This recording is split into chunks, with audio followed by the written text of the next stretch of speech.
Hey friends, welcome to the Time for Living podcast, your ultimate guide to finding the time you need to crush your business dreams while still having time to live your one beautiful life. I'm your host, Lucy Clark, a devoted boy mum, dedicated business owner and time-finding expert.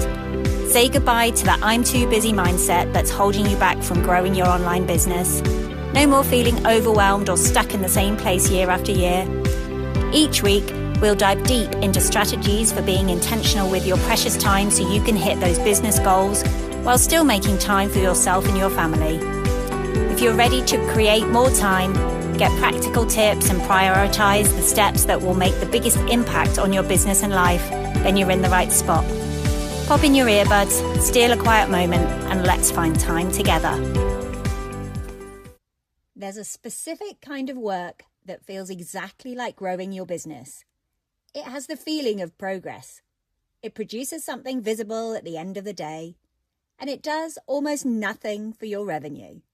Most business owners are doing a lot of it, and because it feels right, it's the hardest kind of work to question. Last week, we looked at how to read a quiet week. The distinction I gave you was between lagging and leading indicators, and the 3 questions that tell you whether your pipeline is moving, even when your revenue hasn't landed yet. If you use those questions, you'll have noticed something.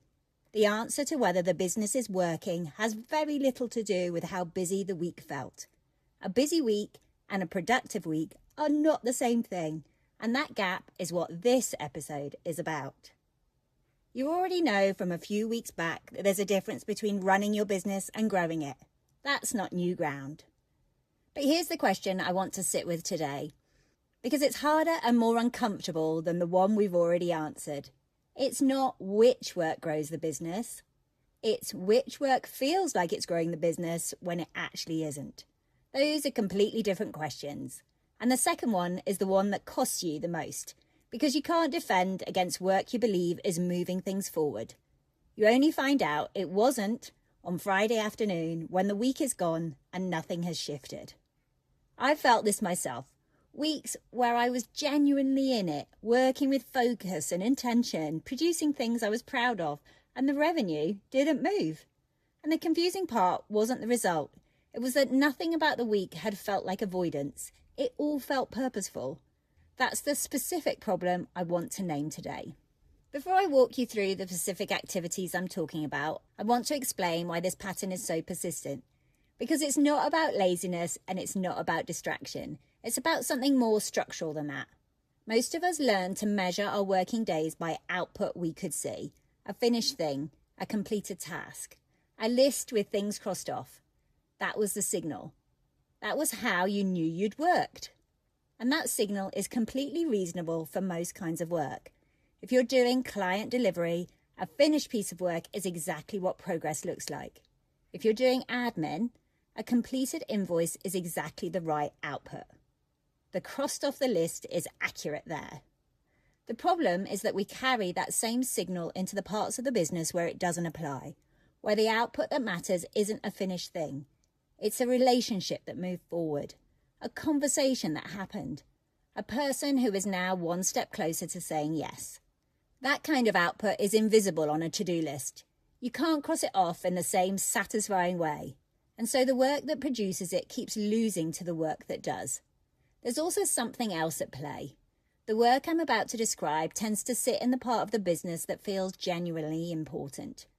Your website, your content, your client experience. These are not trivial things. They matter. And that sense of importance makes it easy to spend significant time on them without ever asking whether this specific version of this task right now is the right use of the hour. And I want to name one more thing before I walk through the specific zones, because I think it's the most honest part of this conversation. Some of the work that masquerades as growth is also the work that feels safest. Tweaking your website doesn't require you to put yourself in front of someone who might say no.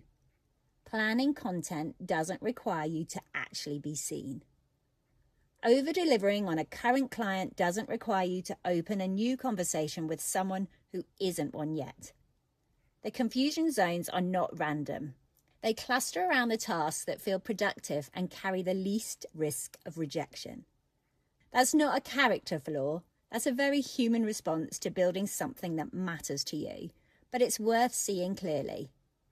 That's the thing I want you to take into the next section. Not suspicion of your own work, just a sharper question. So there are 4 activities I see misclassified again and again, and I'm going to name them specifically because I think general categories are easy to dismiss. Specific ones are harder to look away from. The first is refining website copy that you've already refined. Not a genuine rewrite for a new offer, not copy that is genuinely unclear or broken, the tweaking, the reading it again and feeling like it's not quite landing, and spending an afternoon adjusting language that was already doing its job. This feels productive because it's working on something that matters. Your website is real. It's the front door of your business. But the person who is going to become your next client is not waiting for the 5th version of your about page. They're waiting for you to reach them, and reaching them is a different task entirely. The second is building assets for a launch that hasn't launched. The Canva graphics, the color palette, the aesthetic, all of it has the energy of forward motion because it's creative and visible and produces something tangible. But if the offer isn't in front of people yet, the asset is ahead of the work. You haven't sold anything. You've prepared to look good while you do, and preparing to look good is not the same as doing. The third is planning content instead of publishing. The 12-week content calendar, the themes organized by months, the spreadsheet color-coded by platform. I have sat with women who spend a full working day building a content plan and did not publish a single thing. The planning felt like work. It looked like work, but at the end of it, not one new person had found them. Content reaches people when it's published, not when it's planned. And the fourth is over-delivering on existing clients instead of selling to new ones. This is the most subtle one, and I want to name it carefully because over-delivering on your clients is genuinely good. It's one of the best things you can do for your business in the long run. But when the depth of your service to existing clients grows in direct proportion to your avoidance of new business conversation, it's becoming something else. It becomes a hiding place. A legitimate, generous, thoroughly justifiable hiding place. And the thing about a comfortable hiding place is that it never announces itself. It always arrives dressed as responsibility. I've been in most of these. The content calendar I built with real care, then abandoned at week 3. The website section I rewrote so many times the original version was better. The client I overserved in a month where I should have been opening new conversations. I'm not naming these to be hard on myself, and I'm not naming them to be hard on you. I'm naming them because they are extremely easy to stay in for a very long time without ever realizing what they're costing. And here's the thread that runs through every confusion zone. Each one produces something visible. A polished web page, a beautiful graphic, a detailed plan, a client who feels exceptionally well looked after. You can point to it at the end of the day. You can say, I made that. That was real work. That took time and thought and care. And all of that is true. The work was real. The output is real.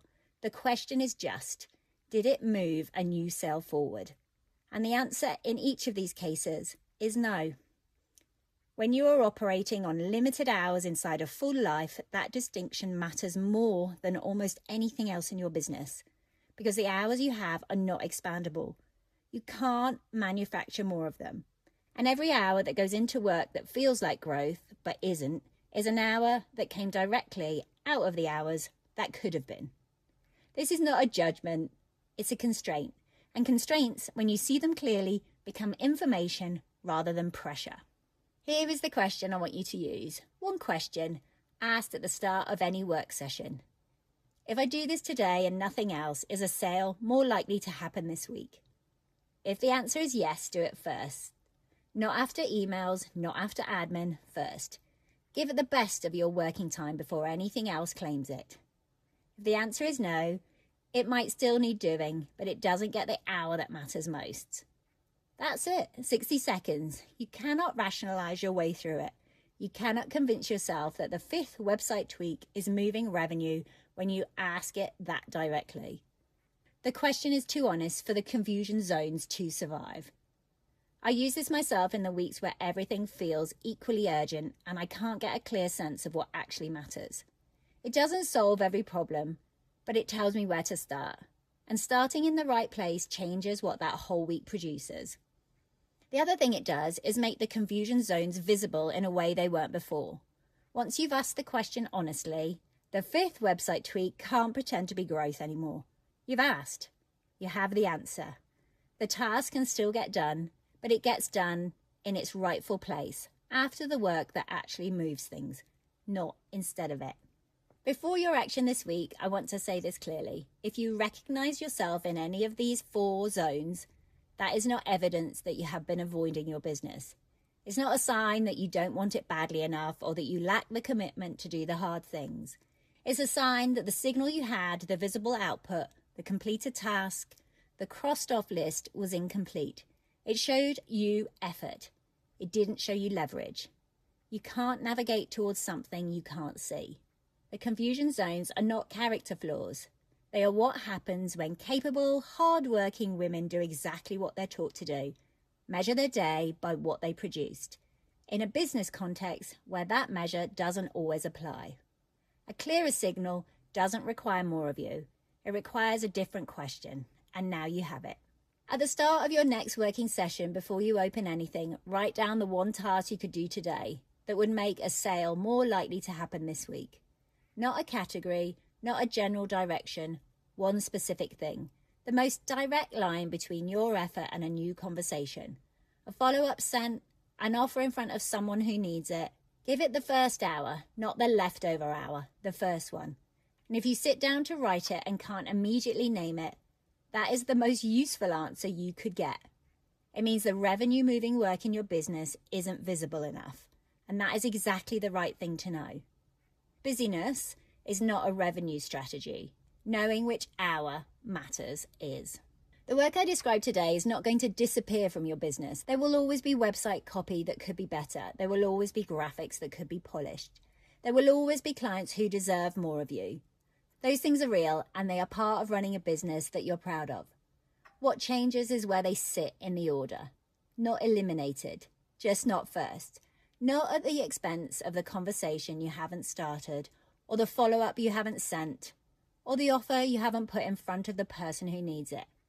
The Friday I want for you is not a Friday where you did everything perfectly. It's a Friday where you can point to the one thing that moved, the one conversation that went somewhere, the one follow-up that landed, the one piece of content that reached a new person. That's a week that counted, and it doesn't require more hours. It requires the right question at the start of the first one. I think about what it means for the rest of the week too, not just the business side of it. When you finish a working session, knowing you did the thing that mattered most first, something settles. The low-level background audit that runs under everything. Did I do enough? Did the right things get done? Is the business okay? That quietens down. Not because everything is solved, because you have something specific to point to. And for a mum running a business inside a full life, that quiet is not a small thing. It's the difference between a school pickup where you're present and one where you're still halfway in the working day in your head.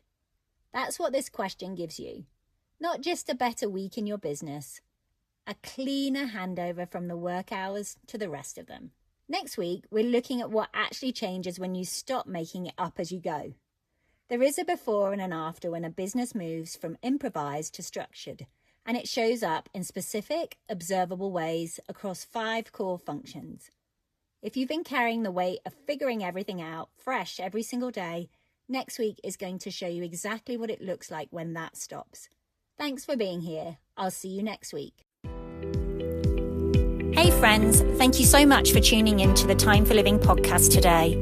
If this episode inspired you to take action and save time, I'd be so grateful if you could leave a written review and subscribe over on Apple Podcasts. Your feedback means the world to me and helps us reach even more amazing people like you. If you know a friend who needs to hear this message, share this episode with them. And remember, your time is precious, so make every moment count. Until next time, keep dreaming, keep living, and keep making time for what matters most.